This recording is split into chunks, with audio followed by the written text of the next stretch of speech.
Take a good look at this man. In another life, he was one of the most famous actors in the world.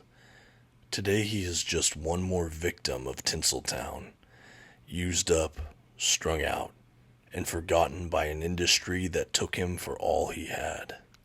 Today on the Comic Book Report, Lugosi, The Rise and Fall of Hollywood's Dracula by Koren Shadmi from Humanoids. Stick around and check it out.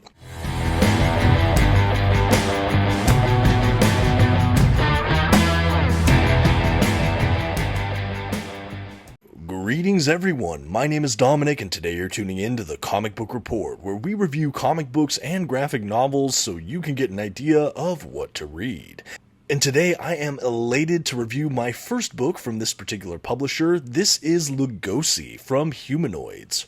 Being a longtime fan of those old school Universal monster movies and frankly just generally being a memoir or biography fan, this was a really fun book I couldn't wait to check out. In this book, we go through parts of the life of Bela Lugosi, a troubled classic-era Hollywood actor who, in many ways, got typecast into more monstrous type of roles. A really dynamic book that I can't wait to dive into. Before we start the review, though, I do want to just say thank you to those at Humanoids for sending over this review copy in exchange for this honest review, and as always, I want to shout out our channel sponsor, OrganicPriceBooks.com. If you're looking to pick up your own comic book collected editions, I always encourage you to check out their website. You can find a link to them in the video's description, and if you see anything on that site you like, you can actually use my discount code at checkout, The Comic Book Report, to save $2 off of your order.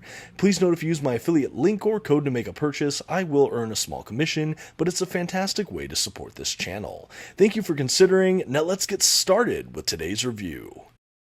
First, some quick facts about today's collection. Today's graphic novel was written and illustrated by Koren Shadmi. The graphic novel itself was published by Life Drawn, an imprint of Humanoids, beginning in 2021. The volume itself collects Lugosi, The Rise and Fall of Hollywood's Dracula. And finally, this is an oversized trade paperback collection with matte print archival paper stock, a glued binding, and a total of 160 pages. At this time, I'd like to go ahead and issue a general spoiler warning. I will be flipping through the contents of today's collection and commenting on plot points throughout. You've been advised. Okay, and here's our first dedicated look at the front cover for today's paperback collection from Humanoids. Really love this. You might see the logo for Life Drawn. I know that seems to be an imprint of Humanoids, but again, that same in-house publisher there. But love this cover. We got a really striking image or two of Bela Lugosi here. This is my first introduction to this creator's work as well, but I've come to really enjoy it. The cover is absolutely striking. On the spine here, we have the creator's name, we have the title of the work, the subtitle, and then the little logo for Life Drawn there at the bottom. I should note as well that this is a paperback release. I believe they also published a hardcover version of this, if I'm not mistaken. But honestly, I have no complaints with this paperback. It's really well put together. As we make our way to the back of today's collection, we have a little bit of an image there, we have some reviews, a little bit of a description about the book and things. You finally see that Humanoids logo there at the bottom.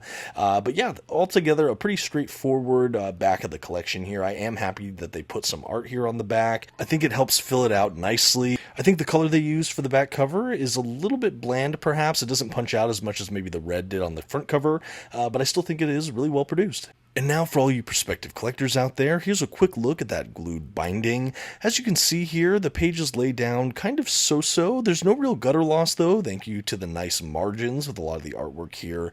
I mentioned that the paper stock seems to be a bit matte, but that's a little deceptive as it is a kind of thicker archival print. It's just maybe not the high gloss that you get in a lot of glossy print collections.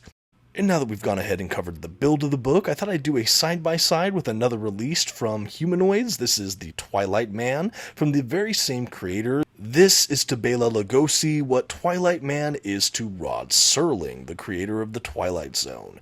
If you're interested in that collection, I do plan to do a full review on that book as well in the coming weeks. At the time of this recording, I have actually read both of these books, and I had a blast going over to some of these biographies. I thought they were both exceedingly well done, but we'll get to that in a moment.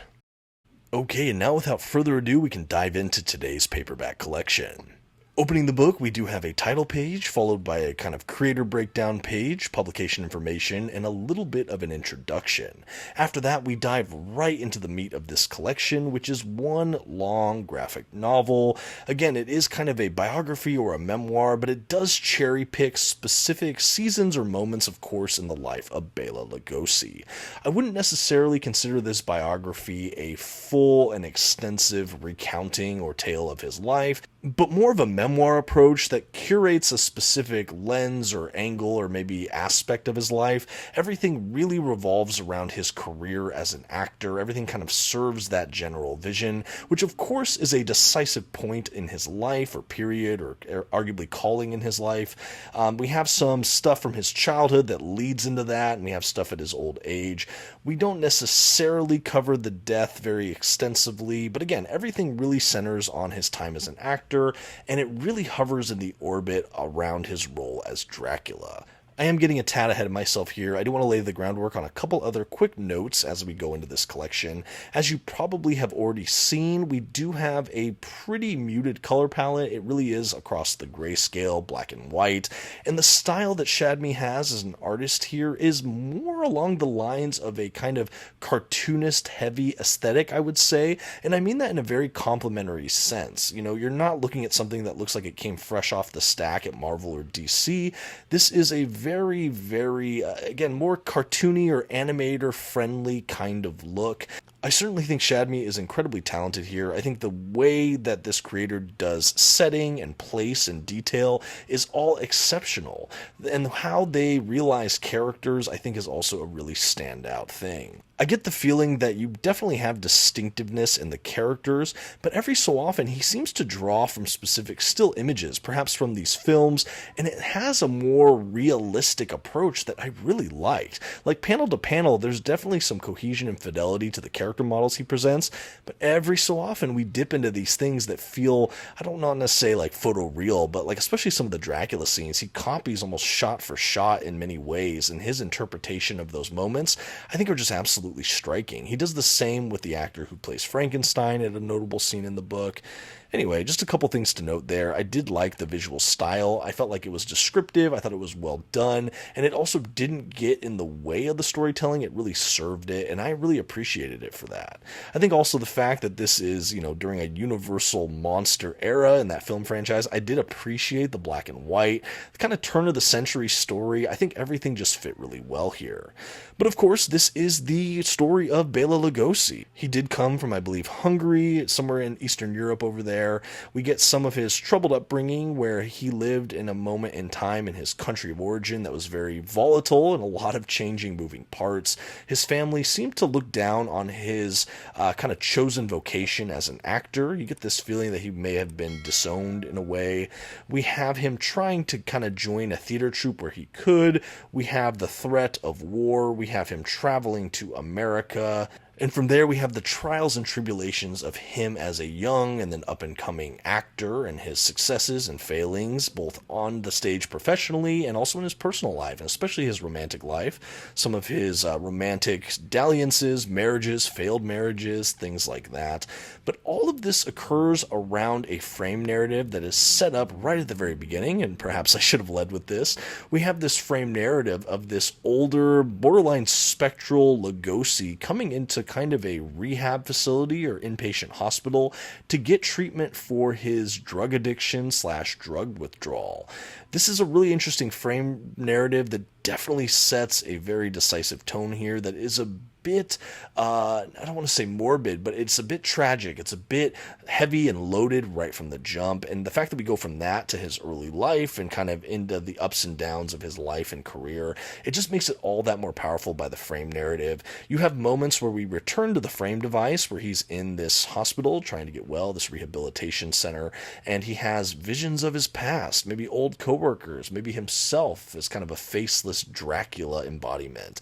I really like the liberty liberties that the creator took here. I think it added to a sense of suspense and, again, just kind of inherent tragedy about this work in many ways. And every time a frame device is used effectively, I personally really dig it, and I think it really helped the storytelling mechanics in here overall. I do think that everything in this work largely hinges, though, on his role as Dracula. That's obviously a huge turning point. We find him having that role initially in a playhouse, and then ultimately when they decide to make a film at Universal, he lobbies to get that role himself. We do have little insights about what that experience was like, who he met along the way, and what his acting career was like after that. We see some of the next acting choices he makes not being able to really step outside the shadow of Dracula. We get him pulled back into more monster films throughout it, and we just see kind of a downward spiral at a certain point between his addictions, his relationships falling apart, his subsequent entry into rehabilitation, his meeting of Ed Wood, the kind of infamous B-movie Hollywood director, their friendship, and ultimately everything in this work culminates to this moment where he is rehabilitated. He seems to be sober or working toward it, and we have this moment with Ed Wood, and you almost get this inclination that Ed is kind of doing him a favor, but he still kind of admires Lugosi and what he does for the craft, and he goes into this career of like B-movies, but we see this appreciation from Ed Wood, the director, and you end with this kind of beautiful note that through this work, whatever it may be here, he can have a kind of immortality. And I think that thematically this was really cool too, as we got to see the frailty of Lugosi here, but also as he portrays this kind of immortal character. What I liked about this biography or memoir as well is that it really didn't do a kind of whitewashing of history. It didn't really put him on a pedestal. We get to see a lot of shortcomings this man appeared to have had, and it's sort of unflinching in the way it looks at that, and I think that this work rang truer because of that. And of course, I don't have all the facts. I don't know how well researched this biography was, though there does appear to be some researched sources at the back, and like I said, everything here rings very true. I like the storytelling. I thought the pacing was right on, and I think framing this graphic novel as a kind of memoir, again, around, the subtitle is so apt, The Rise and Fall of Hollywood's Dracula. It's such a great way to frame this whole work. It really is around his role as Dracula, and we get to see his triumphs and tragedies within that. And I think overall, so much of the scene work here does serve the overall kind of vision of that that framing, and I think that it just works. After walking away from this project, I feel like I will watch Dracula with new eyes. I feel like I have a deeper appreciation for a lot of these people that were involved with the making of that, and I feel like I have a fuller picture of who Bela Lugosi was. Someone who's so immersed and lost within that role of Dracula, it's interesting to see the stories of him as a person. Again, this is not something I well researched before picking this up, but like I said, now I feel like I have a little bit of a fuller picture, and I'm curious to see if there are more kind of official or authorized biographies about this man out there. Toward the back of today's collection, we do have a handful of extras, including kind of a character model or reference gallery from the creator. Really like this. We get some notation and things like that. We do have a bibliography, which, again, I presume that this was sort of the research notes or where some of these things were drawn from to make this work. And that really brings us roughly to the end of this collection. Like I said, I really enjoyed it. I thought it was actually better than I even hoped it would be. I'll tell you, I definitely wanted to revisit some of those Universal monster movies after checking this out. I think particularly, and I didn't even speak to this that much, but his relationship with the actor who played Frankenstein was also noteworthy. He shared a lot of scenes within this graphic novel with that character, so again, for fans of Universal monsters, this might be a worthwhile pickup. At any rate, that is Lugosi, The Rise and Fall of Hollywood's Dracula. And now, all that's left to do is to give this book a grade. For this unflinching look at a classic-era Hollywood actor, the Comic Book Report is happy to give Lugosi, The Rise and Fall of Hollywood's Dracula by Koren Shadmi from Humanoids a B.